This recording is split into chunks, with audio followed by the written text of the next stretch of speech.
Friends नमस्कार। आज की वीडियोज़ में हम देखेंगे राज्य की कार्यपालिका। इससे पहले हमने चर्चा किया था केंद्र के सारी चीज़ें, और केंद्र में फिर हमने लास्ट वीडियोज़ में देखा था जो हमारी समितियां हैं, उन समितियों के बारे में देखा था, जिसमें हमने अलग अलग समितियों का जिक्र किया था। बात करें तो उसमें सॉरी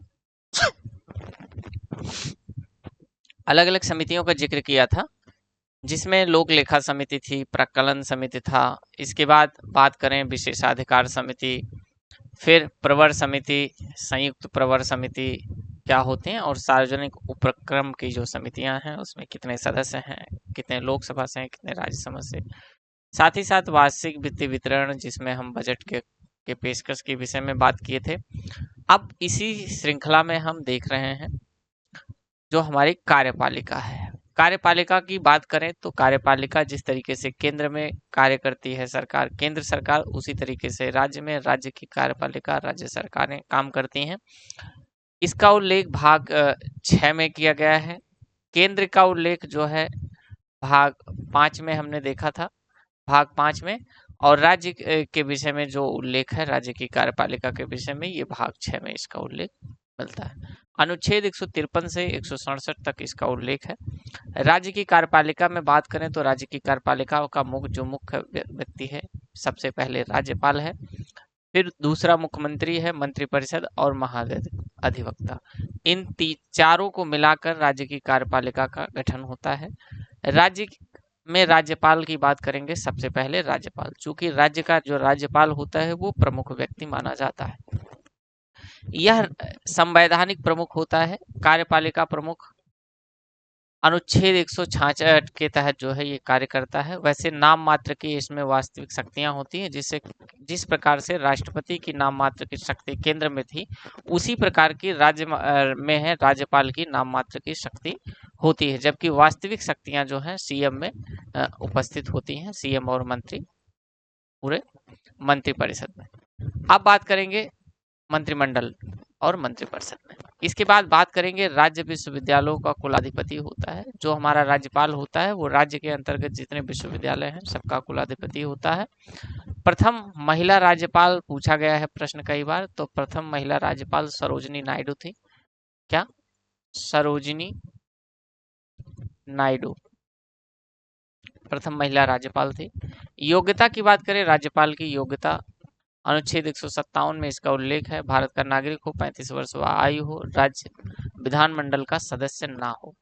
ठीक, ये इसके बातें हैं। अनुच्छेद में अगर हम बात करें राज्यपाल के जुड़े हुए कौन कौन से अनुच्छेद, तो 153 में कहा गया कि राज्य का एक राज्यपाल होगा। 54 में कहा गया कार्यपालिका शक्ति राज्यपाल में निहित होगी। राज्यपाल की नियुक्ति की बात कही गई है। फिर 164 में कार्य और कर्तव्य, ठीक, या आकस्मिक रूप से राज्यपाल का पद खाली हो तो क्या हो। इसके बाद 161 में हमने देखा था पहले ही क्षमादान की शक्ति, ठीक, क्षमादान की शक्ति। अब बात करेंगे 162 में कार्यपालिका शक्ति का विस्तार, राज्य की कार्यपालिका शक्ति का विस्तार करने का शक्ति दिया गया है। इसके बाद 213 में जो है अध्यादेश जारी करने की शक्ति राज्यपाल के पास है।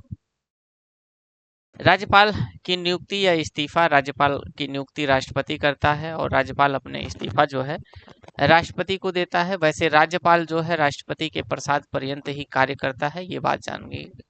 कार्यकाल इसका 5 वर्ष का होता है, लेकिन राष्ट्रपति के प्रसाद पर्यंत यह कार्य करता है। शपथ इसे कौन दिलाता है, तो उच्च न्यायालय का जो न्यायाधीश होता है वो इसे शपथ दिलाता है। वेतन भत्तों की बात करें तो 3.5 लाख इसका प्रतिमाह वेतन है। संसद द्वारा बाकी निर्धारित किया जाता है। इसका भी वेतन संचित निधि से, राज्य की संचित निधि से भारित होता है। अब बात करेंगे एक या एक से अधिक राज्यपाल। वेतन राष्ट्रपति द्वारा निर्धारित होता है।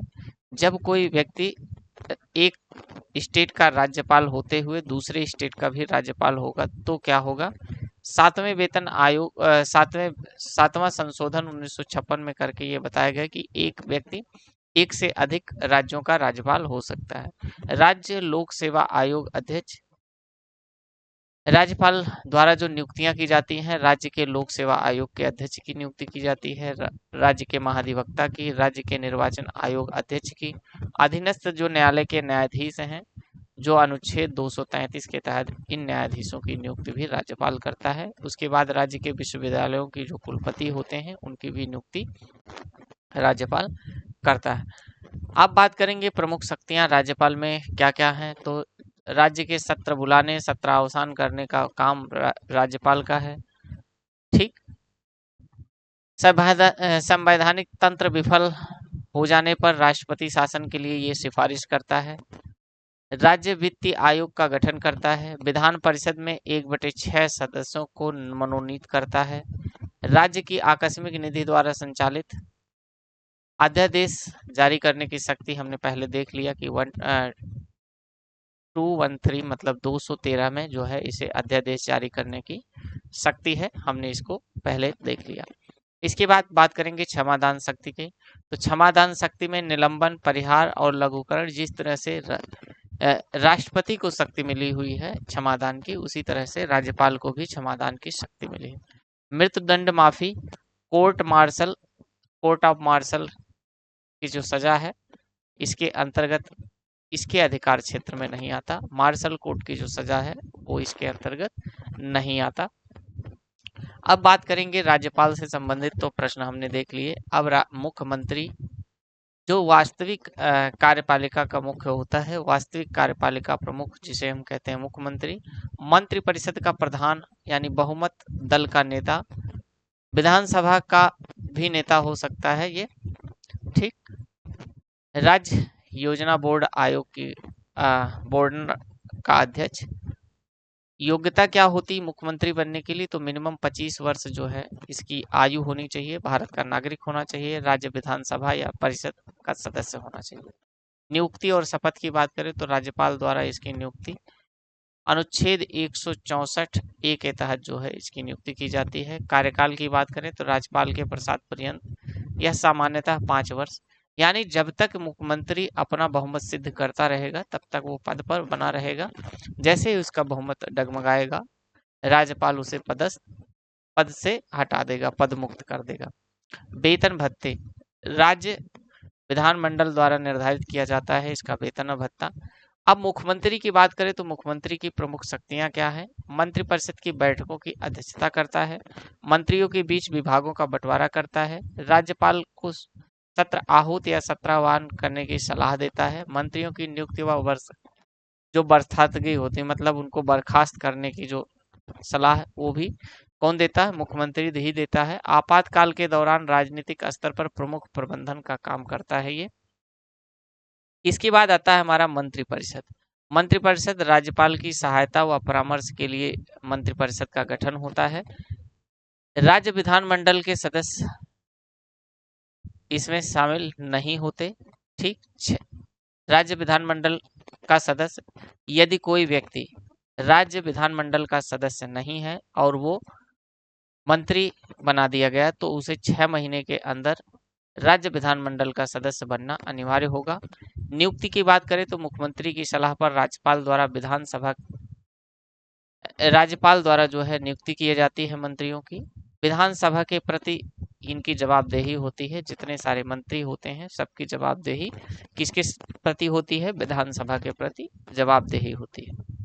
याद रखिए, यदि मुख्यमंत्री जो है अपना इस्तीफा देता है तो सब पूरा जो है भंग हो जाती है, मंत्रिपरिषद पूरी भंग हो जाती है। लेकिन यदि पार्टिकुलर कोई व्यक्ति इस्तीफा देता है तो मंत्रिपरिषद पर कोई प्रभाव नहीं पड़ता।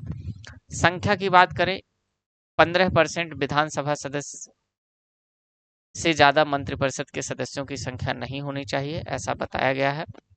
जिसमें 12 मंत्री कम से कम नहीं, 91वें संविधान संशोधन में कहा गया है कि कम से कम 12 मंत्री होने चाहिए। दिल्ली में सिर्फ 10% ही ये बात कही गई है। दिल्ली चूंकि केंद्र शासित प्रदेश है और इसमें अधिकतम 7 संख्या हो सकती है, यानी कुल 7 मंत्री नियुक्त किए जा सकते हैं। मंत्रियों को समिति में बोलने व भाग लेने का अधिकार वीटो का नहीं है। मंत्रियों को समिति में बोलने व भाग लेने का अधिकार तो है, लेकिन वोट देने का अधिकार नहीं होता। इसके बाद हमारा जो महत्वपूर्ण पॉइंट्स है वो है अनुच्छेद 165 में, जिसका उल्लेख है राज्य महाधिवक्ता। जिस तरीके से केंद्र में महान्यायवादी होता है, विधिक सलाहकार होता है प्रधानमंत्री का, पूरी मंत्रिमंडल का, उसी तरह से राज्य में जो है राज्य के लिए राज्य का सर्वोच्च कानूनी अधिकारी जो है राज्य की तरफ से महाधिवक्ता करता है। कोई भी बात यदि राज्य के विषय में कोर्ट में या सुप्रीम कोर्ट में कहीं कहनी होती है तो राज्य अधिवक्ता के तौर पर वो वहां उसकी सुनवाई करने के लिए जाता है। राज्य का सर्वोच्च कानूनी अधिकारी होता है। योग्यता क्या होती है? तो उच्चतम न्यायालय के न्यायाधीश के बराबर इसकी योग्यता होती है। नियुक्ति महाधिवक्ता की राज्यपाल द्वारा होती है। कानूनी मामलों पर राज्य सरकार को सलाह या और कार्यकाल बात करें तो राज्यपाल के प्रसाद पर्यंत ये कार्यकाल इसका होता है। सदन की कार्यवाही में भाग लेता है, लेकिन मताधिकार का अधिकार इसे राज्य के महाधिवक्ता को मताधिकार का अधिकार नहीं होता। कार्यवाही में भाग ले सकता है लेकिन मत नहीं दे सकता, ध्यान रखिएगा। ठीक, इसके बाद हमारा नेक्स्ट टॉपिक है राज्य विधानमंडल। राज्य विधानमंडल भी बहुत ही महत्वपूर्ण टॉपिक्स है फ्रेंड्स। तो इसी सेगमेंट में हम आगे बढ़ा देते हैं। वीडियो थोड़ी लंबी होगी पर आप देखिए इनको। राज्य विधानमंडल, तो राज्य विधानमंडल की संरचना की अगर हम बात करें तो इसकी संरचना संवैधानिक जो प्रावधान है अनुच्छेद 169 से 212 तक इसका उल्लेख देखने को मिलता है। राज्य विधानमंडल में एक तो राज्यपाल होता है। राज्य विधानमंडल एक सदनीय केवल विधानसभा, यानी 28 राज्य प्लस 3 यूटी जो है इसमें केवल विधानसभा के सदस्य। दूसरा, द्विसदनी में अगर है तो विधानसभा और जो निम्न सदन होता है उसके बाद विधान परिषद। अगर एक सदनीय विधानमंडल हो रहा है तो उसमें केवल विधानसभा के सदस्य सम्मिलित होते हैं, जबकि द्विसदनीय अगर विधानमंडल है तो विधानसभा और विधान परिषद दो गठित होंगे, दोनों को मिलाकर जो है राज्य विधानमंडल कहा जाएगा। विधानसभा को निम्न सदन कहते हैं और ये अस्थायी सदन होता है। विधान परिषद उच्च सदन कहते हैं और ये अस्थायी सदन होता है, ध्यान रखिएगा। भारत के कुल जो है 6 राज्य ऐसे हैं जहां पर विधान परिषदों का गठन किया गया है, जिसमें कर्नाटक है, आंध्र प्रदेश है, बिहार है, तेलंगाना है, महाराष्ट्र और उत्तर प्रदेश। कर्नाटक, आंध्र प्रदेश, बिहार, तेलंगाना, महाराष्ट्र, उत्तर प्रदेश। ठीक है, तो ध्यान रखिएगा, इनको एक दो बार रिवाइज कर लीजिए, माइंड में बैठा लीजिए। कर्नाटक है, आंध्र प्रदेश है, तेलंगाना है, महाराष्ट्र है और उत्तर प्रदेश और बिहार है। बिहार उत्तर प्रदेश जो है उत्तर में है, बाकी 4 राज्य जो हैं वो दक्षिण में है। कर्नाटक, आंध्र, तेलंगाना और महाराष्ट्र, ये तीनों जो चारों राज्य हैं एक जगह पर है। प्रमुख अनुच्छेद यहाँ पर दिए गए हैं, तो प्रमुख अनुच्छेदों को आप एक बार देख लीजिएगा। ठीक, धन विधेयक 199 यहाँ दिया गया है। वार्षिक वित्तीय विधेयक विवरण 2002 में इसका उल्लेख यहाँ पर दिया गया है। मतलब ये राज्य की बात कर रही है, केंद्र की बात नहीं हो रही। ठीक, तो ध्यान रखिएगा, पता चला केंद्र के चक्कर में आप ये अनुच्छेद याद करें और गलत करके आए। सदस्य संख्या की बात करें तो राज्य की जनसंख्या के आधार पर न्यूनतम 60%, अधिकतम 500 जो है होनी चाहिए। सर्वाधिक जो संख्या है उत्तर प्रदेश के 403 सदस्य जो हैं, इसमें राज्य विधानमंडल के सर्वाधिक जो सदस्य होते हैं वो सबसे ज्यादा जो है उत्तर प्रदेश में है। सिक्किम के रूप में अगर देखें, सिक्किम अपवाद के रूप में सिक्किम, गोवा, मिजोरम, जहां गोवा मिजोरम में 40 और सिक्किम में जो है 32 सदस्य हैं। पहली ई विधानसभा क्षेत्र पालमपुर कांगड़ा जो हिमाचल प्रदेश का क्षेत्र था, इसमें पहला ई विधानसभा क्षेत्र घोषित किया गया। अब सदस्यों के निर्वाचन की बात करते हैं। सदस्यों का जो निर्वाचन होता है वो वयस्क मताधिकार, यानी भारत का जो नागरिक है, जो वोटर है, जिसका 18 वर्ष आयु है या 18 वर्ष से अधिक एज है, तो वो व्यक्ति जो निर्वाचन आयोग के अनुसार वयस्क बना दिया गया है, मतलब मताधिकार का योग्य हो गया है तो वो वोट कर सकता है। भारत का नागरिक हो, योग्यता के आधार पर न्यूनतम आयु 25 वर्ष विधानसभा सदस्यों की होनी चाहिए और विधान परिषद के सदस्यों की न्यूनतम आयु जो है 30 वर्ष होनी चाहिए। ये बात बताई गई है विधानसभा के गठन की। ठीक, संबंधित विधानसभा का निर्वाचक होना चाहिए।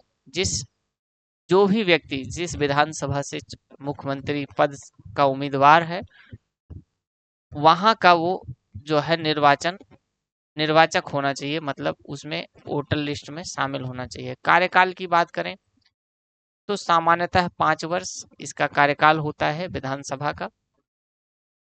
अपवाद के रूप में अगर देखें तो आपातकाल की स्थिति में और विधानसभा के विघटन के तौर पर कभी भी जो है विधानसभा का भंग हो सकती है। ठीक, वही हमने ऊपर बताया कि यदि बहुमत सिद्ध नहीं होता है तो विधानसभा को भंग करने की स्थिति आती है। विधानसभा शपथ जितने होते हैं, मुख्यमंत्री को शपथ राज्यपाल दिलाता है और मुख्यमंत्री के अन्य जो मंत्री हैं उनका जो शपथ है अन्य सदस्यों की शपथ मुख्यमंत्री के रिकमेंडेशन पे, मतलब मुख्यमंत्री के सलाह पर जो है राज्यपाल ही करता है। अब बात करेंगे विधानसभा अध्यक्ष और उपाध्यक्ष से। तो विधानसभा के जो अध्यक्ष हैं, उपाध्यक्ष हैं, चुने हुए जो सदस्य हैं, उन्हीं में से किसी एक को अध्यक्ष या उपाध्यक्ष बनाया जाता है। कार्यकाल की बात करें तो सामान्यतः जो विधानसभा का कार्यकाल होता है तब तक इनका कार्यकाल होता है। विधानसभा का अध्यक्ष जो इस्तीफा यदि दे रहा है तो अध्यक्ष उपाध्यक्ष को, उपाध्यक्ष अध्यक्ष को इस्तीफा दे सकता है, ध्यान रखिएगा। अपदस्थ विधानसभा में बहुमत से 14 दिन पूर्व सूचना देकर यदि विधानसभा अध्यक्ष को बहुमत द्वारा जो है अपदस्थ किया जा सकता है, यानी पदमुक्त किया जा सकता है। यदि अध्यक्ष ना हो तो उसके अध्यक्षता के रूप में उपाध्यक्ष जो है अध्यक्ष बन के कार्य करता है। इसके बाद बात करें फ्रेंड्स, बहुत ही महत्वपूर्ण है यहाँ पर विधानसभा की समितियाँ। विधानसभा की समितियाँ जो हैं, विधायी समिति है, वित्तीय समिति, कार्यकारी समिति और निर्वाचन समिति है। तो ये 4 समितियां हैं। इन 4 समितियों में अगर हम बात करें तो विधायी समिति क्या करती है, राज्य व समवर्ती सूची के विषय पर कानून बनाने का कार्य करती है। विधायी शक्ति जो होती है वो विधानसभा की जो शक्तियां हैं, वो 4 तरह की शक्तियां हैं, विधायी शक्ति, वित्तीय शक्ति, कार्यकारी शक्ति और निर्वाचन शक्ति। ठीक, हमने समितियां पढ़ लिया था, इसके बाद वित्तीय शक्ति की बात करते हैं तो बजट केवल विधानसभा में ही पेश किया जाता है। बिना स्वीकृति के राज्य सरकार ना कर लगा सकती है और ना ही खर्च कर सकती है। ठीक, इसके बाद बात करें कार्यकारी समिति की तो मंत्रिपरिषद पर नियंत्रण करने का कार्य होता है इसका। निर्वाचन राष्ट्रपति प्लस राज्यसभा सदस्यों द्वारा जो है इसका निर्वाचन किया जाता है, मतलब राष्ट्रपति के निर्वाचन में और राज्यसभा के सदस्यों के निर्वाचन में जो है विधानसभा के सदस्य भाग लेते हैं, ध्यान रखिएगा। इसके बाद यहाँ पर विधान परिषद से संबंधित कुछ महत्वपूर्ण बिंदु हैं, जिसमें हमने बताया कि विधान परिषद 6 राज्यों में है। ठीक, जिसमें बिहार, उत्तर प्रदेश, फिर कर्नाटक, आंध्र प्रदेश, तेलंगाना और महाराष्ट्र इसमें सम्मिलित था। विधान परिषद यह एक उच्च सदन है और एक अस्थायी निकाय है, ये कभी विघटित नहीं होते। नतीजता क्या होता है कि 2 वर्ष में इसके 1/3 जो सदस्य हैं वो सेवानिवृत्त होते रहते हैं और इस तरीके से ये एक अस्थायी सदस्य के रूप में कार्य करता है। संरचना की बात करें तो विधानसभा के संरचना 1/3 अधिकतम इनकी संख्या होती है। विधानसभा के कुल सदस्यों की जो संख्या के 1/3 सदस्य जो है विधान परिषद के सदस्य बनते हैं। न्यूनतम इनकी संख्या 40 हो सकती है। वास्तविक सदस्य संख्या संसद द्वारा निर्धारित है। गठन की बात करें तो विधानसभा के विशेष बहुमत से संसद द्वारा जो है साधारण बहुमत द्वारा जो है विधान परिषदों का गठन होता है। ठीक, सदस्यों का निर्वाचन कैसे कैसे होता है वो देख लीजिए, बहुत ही महत्वपूर्ण है। तो विधान परिषद के सदस्यों का निर्वाचन बात करें तो 1/3 जो सदस्य विधान परिषद के जो सदस्य चुने जाएंगे उनमें विधायकों द्वारा चयनित किया जाएगा। 1/3 सदस्य स्थानीय जो निकाय होते हैं जैसे नगर निगम वगैरह होते हैं उनसे चुने जाएंगे, और 1/12 सदस्य माध्यमिक या उच्च विद्यालय के शिक्षकों द्वारा चुने जाते हैं। 1/12 स्नातकों द्वारा जो स्नातक है उनके द्वारा चुने जाते हैं। उसके बाद 1/6 सदस्य जो है राज्यपाल द्वारा मनोनीत किए जाते हैं। राज्यपाल द्वारा मनोनीत सदस्यों की बात करें तो साहित्य, कला, विज्ञान व समाज सेवा के क्षेत्र में जो उत्कृष्ट कार्य करने वाले लोग हैं उनको जो है राज्यपाल द्वारा मनोनीत किया जाता है राज्यसभा के सदस्य विधान परिषद के सदस्य के रूप में। अब बात करेंगे इसमें एक एंग्लो इंडियन होता है जिसमें 104वें संविधान संशोधन 2019 में एंग्लो इंडियन का जो पद था उसे समाप्त कर दिया गया है। क्योंकि कोई एंग्लो इंडियन है ही नहीं तो इसलिए उसे समाप्त कर दिया गया है। सभापति, उपसभापति चुनाव सदस्यों में से किसी एक को सभापति या उपसभापति बताया जाता है। बैठक की अध्यक्षता सभापति के एब्सेंट होने पर उपसभापति जो है बैठक की अध्यक्षता करता है। वेतन भत्ते की बात करें तो विधानमंडल द्वारा इसका वेतन निर्धारित किया जाता है। राज्य विधानमंडल के सत्र की बात करते हैं तो सत्र बुलाना, आहूत करना, एक वर्ष में कम से कम 2 बैठकें होनी चाहिए। ये प्रश्न आया हुआ है, पीसीएस में पूछा गया प्रश्न है, ध्यान रखिएगा। और भी बहुत सारे एग्जाम्स में पूछे जाते हैं। तो सत्र आहूत करता है। स्थगन पीठासीन अधिकारी के रूप में सत्रावसान राज्यपाल द्वारा किया जाता है। ठीक है। विघटन केवल विधानसभा विघटित होती है। कार्यकाल पूर्ण बहुमत सिद्ध न हो पाने के कारण जो है राज्यपाल जो है विधानसभा को भंग कर देता है। ध्यान रखिएगा इस बात को। और राज्यपाल क्या करता है? सत्र बुलाता है, सत्र की। इसके बाद हमारा विशेषाधिकार कुछ यहाँ पर दिया गया है। विशेषाधिकार अनुच्छेद 194 में दिया गया है। सामूहिक और व्यक्तिगत विशेषाधिकार तो गुप्त बैठकें करता है। साधारण वारंट द्वारा गिरफ्तारी, अवमानना के लिए दंड देता है और कार्यवाही व प्रतिबंधित करने का इसके पास अधिकार होता है। व्यक्तिगत मामले में का बात करें तो सिविल मामले में गिरफ्तारी से इसको छूट होती है। सदन के कार्यवाही न्यायालय में चुनौतियां नहीं दे सकता। गवाह के रूप में उपस्थित होने से यह स्वतंत्र है। अभिव्यक्ति की स्वतंत्रता, ये किससे संबंधित प्रश्न है? तो ये जो संबंधित है हमारे। इसके बाद हम बात करेंगे सामान्य जो विधेयक है हमारे। सामान्य विधेयक विधानसभा, विधान परिषद, अंतिम शक्ति जो है विधानसभा के पास होती है। विधान परिषद की बात करें तो पहली बार 3 महीने के लिए रोकी जाती है, फिर 3 महीने बाद 1 महीने और एक्सटेंड किया जाता है। वहीं धन विधेयक में जो है विधान परिषद अधिकतम 14 दिन तक रोक सकती है। यदि धन विधेयक को 14 दिन तक रोकने के बाद कोई प्रतिक्रिया विधान परिषद नहीं देती है तो वो बिल स्वयं मान लिया जाता है पारित। ध्यान रखिएगा। ठीक, तो इतनी सारी चीज़ें थी। अब इसके बाद हम बात करेंगे सर्वोच्च न्यायालय की, जो हमारा महत्वपूर्ण टॉपिक्स है। इसकी चर्चा हम नेक्स्ट वीडियोज़ में करेंगे। थैंक यू दोस्तों।